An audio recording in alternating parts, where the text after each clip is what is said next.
afternoon, everyone. Finally, it's my turn to be able to share with you my story for the week. And I thought since we've had lots of traditional tales recently, I would read you a traditional tale with a little bit of a twist. So my story this afternoon is called The Three Little Wolves and the Big Bad Pig.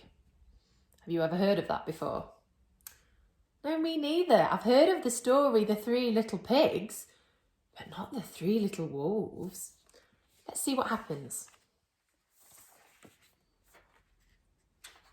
Once upon a time, there were three cuddly little wolves with soft fur and fluffy tails who lived with their mother. The first one was black, the second one was grey, and the third one was white.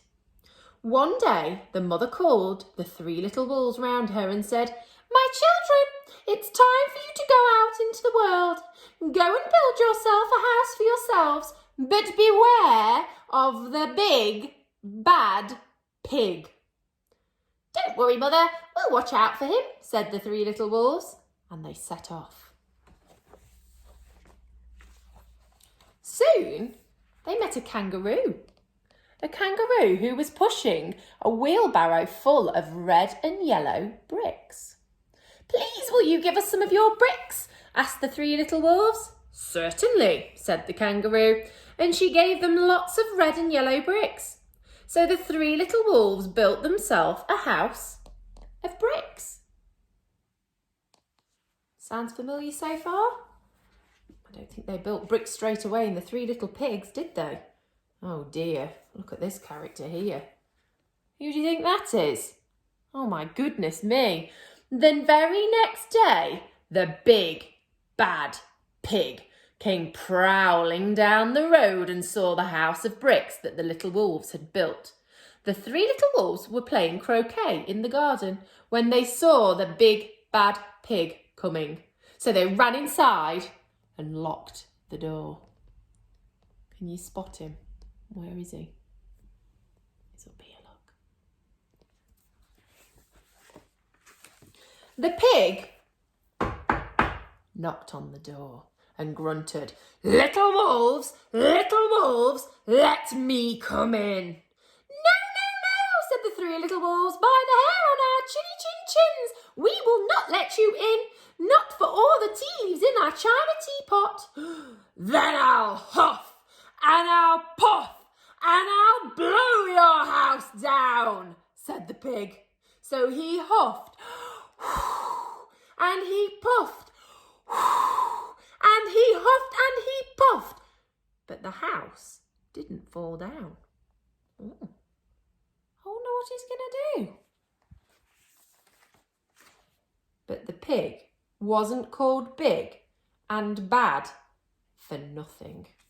So he went and fetched a sledgehammer and he knocked the house down. Look, he's swinging it round and smashing it to bits. The three little wolves only just managed to escape before the bricks crumbled and they were very frightened indeed. Oh dear. "We shall just have to build a stronger house," they said. Just then, they saw a beaver who was mixing concrete in a concrete mixer. Can you see there? "Please, will you give us some of your concrete?" asked the three little wolves. "Certainly," said the beaver, and he gave them buckets and buckets full of messy, slurry concrete. So the three wolves built themselves a house of concrete. That's got to be strong enough now, surely. No sooner had they finished than the big, bad pig came prowling down the road and saw the house of concrete that the little wolves had built. They were playing battledore and shuttlecock in the garden, and when they saw the big, bad pig coming, they ran inside and shut the door. Can you spot him again? Where is he now? He's peeking over the wall, look. The pig rang the doorbell, ding dong, and said, "Little frightened wolves, let me come in." "No, no, no," said said the three little wolves. I bet you can join in with this. Not by the hairs on our chinny chin chin. We will not let you in. Not for all the tea leaves in our china teapot. Then I'll huff and I'll puff and I'll blow your house down, said the pig. So he huffed and he puffed and he huffed and he puffed and he huffed and he puffed, but the house didn't fall down. What's he going to do? He went and got a sledgehammer last time. Oh no, the pig wasn't called big and bad for nothing, and he went and got, can you see this here? He went and got something called a pneumatic drill. Look! And he drilled his way and smashed down the house. That looks like something builders use on the side of the road. The three little wolves managed to escape, but their chinny chin chins were trembling and trembling and trembling. We shall build an even stronger house, they said, because they were very determined. Just then they saw a lorry coming along the road. There it is, look. It was carrying barbed wire, iron bars, armour plates and heavy metal padlocks. Please will you give us some of your barbed wire, a few iron bars and armour plates and some heavy metal padlocks? They asked the rhinoceros who was driving the lorry. Sure, said the rhinoceros, and gave them plenty of barbed wire, iron bars, armour plates and heavy metal padlocks. He also gave them some plexiglass and some reinforced steel chains because he was a kind and generous rhinoceros. So the three little wolves built themselves an extremely strong house. It was the strongest, most secure house one could possibly imagine. They felt very relaxed and very safe. Do you think he's going to get in? The next day, the big bad pig came prowling along the road as usual. The little wolves were playing hopscotch in the garden. Can you see him, look, hanging over the fence here, looking down on them? When they saw the big bad pig coming, they ran inside their house and bolted the door and locked all 67 padlocks. The pig pressed the video entrance phone and said, "Frightened little wolves with trembling chins, let me come in." Can you see? It's a bit like the one we've got at school to let you in. You have to press it and ask them to let you in. "No, no, no," said the little wolves. "By the hair on our chinny chin chins, we will not let you in. Not for all the tea leaves in our china teapot." What do you think he's going to do? "Then I'll huff and I'll puff and I'll blow your house down," said the pig. There they are, look at the top, watching him. So he huffed and he puffed and he huffed and he puffed, but the house didn't fall down. But the pig wasn't called big and bad for nothing. He brought, some dynamite and laid it against the house. Look, can you see it there? And he lit the fuse and, oh my goodness me, kaboom! The house blew up. The little wolves just managed to escape with their fluffy tails scorched. That means catching fire, look, can you see? Oh dear, I didn't think he was going to get into that one. Something must be wrong with our building materials, they said. We have to try something different, but what? At that moment, they saw a flamingo bird coming along, pushing a wheelbarrow full of flowers. "Please, will you give us some flowers?" asked the little wolves. What are they going to do with flowers? "With pleasure," said the flamingo bird, and gave them lots of flowers. So the three little wolves built themselves a house of flowers.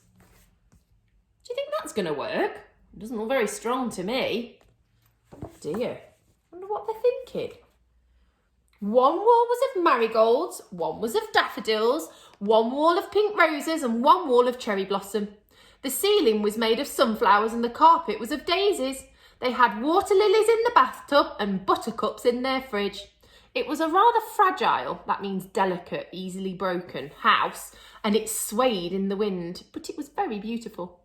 The next day, the big, bad pig came prowling down the road and saw the house of flowers that the little wolves had built. He rang the bluebell and said, "Frighten little wolves with your trembling chins and the scorched tails. Let me come in." "No, no, no," said the three little wolves, "by the hair of our chinny chin chins. We will not let you in, not for all the tea leaves in our china teapot." Then, what did he say? "I'll huff and I'll puff and I'll blow your house down," said the pig. But as he took in a deep breath, ready to huff and puff, he smelled the soft scent of the flowers. It was fantastic. And because the scent took his breath away, the pig took another breath, then another. And instead of huffing and puffing, he began to sniff. He sniffed deeper and deeper until he was quite filled with the fragrant scent. His heart became tender and loving, and he realised how horrible he'd been in the past. In other words, he became a big, good pig, and he started to sing and dance. So instead of being a bad pig anymore, the beautiful smell of the flowers had turned him into a good pig and made him see the error of his ways. At first, the three little wolves were a bit worried, thinking that it might be a trick. But soon they realised that the pig had truly changed. So they came running out of the house and they introduced themselves and started playing games with him. Look! First they played Pig Pog and then Piggy in the Middle. And when they were all tired, they invited him into their house. They offered him china tea and strawberries and wolfberries and asked him to stay with them as long as he wanted. The pig accepted and they all lived happily ever after. Well, that was a different story, wasn't it? I hope you enjoyed it on this Friday afternoon and I hope you have a super weekend. I'll speak to you all soon. Bye!